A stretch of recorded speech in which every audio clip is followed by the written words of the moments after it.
Hi అండి. ఈరోజు recipe వచ్చేసి చిక్కుడుకాయ టమాటా కర్రీ అండి. పచ్చిమిర్చి ఒక 5 మధ్యకి కట్ చేసుకున్నాను. అలాగే చిన్న అల్లం ముక్క, వెల్లిపాయలు కచ్చాపచ్చాగా దంచుకున్నానండి. ఉల్లిగడ్డ ఒకటి, ఒక 5 పచ్చిమిర్చి కట్ చేసి పక్కకు పెట్టుకున్నాను. కొంచెం కొత్తిమీర, ఒక ప్యాన్ పెట్టి ఆయిల్ వేసి చిక్కుడుకాయలు ఆల్రెడీ మనం కట్ చేసి శుభ్రంగా కడిగి పక్కకు పెట్టుకున్నాం కదండి.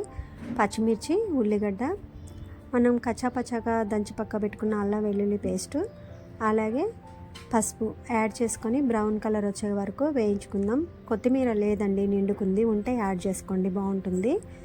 అయితే చిక్కుడుకాయల పురుగులు ఉంటాయి కదా, జాగ్రత్తగా చూసుకోండి. ఈరోజు క్లైమేట్ కూడా బాగా కూల్గా ఉంది కదండి, వర్షం వచ్చేలాగా. అందుకే కొంచెం అల్లం వెల్లుల్లి పేస్ట్ వేసాను. మామూలుగా అయితే చిక్కుడుకాయలు వేయను, కాకపోతే ఈరోజు వేసాను. బాగుంటుంది, వేసినా వేయకపోయినా పర్లేదు, కాకపోతే వేసుకుంటా బాగుంటుంది, వేసుకోపోయినా పర్లేదు. ఇక తాలింపు అయిపోయిన తర్వాత చిక్కుడుకాయలు యాడ్ చేశానండి.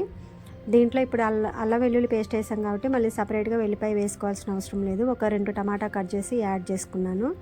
రుచికి సరిపడా సాల్ట్ ఇప్పుడే వేసుకొని ఒక 5 నిమిషాలు కుక్ చేసుకుంటే చిక్కుడుకాయ కర్రీ రెడీ అండి. కారం అవసరం లేదు, ఎందుకంటే ఆల్రెడీ పచ్చిమిర్చి కారమే సరిపోతుంది, ఎండు కారం అవసరం లేదండి.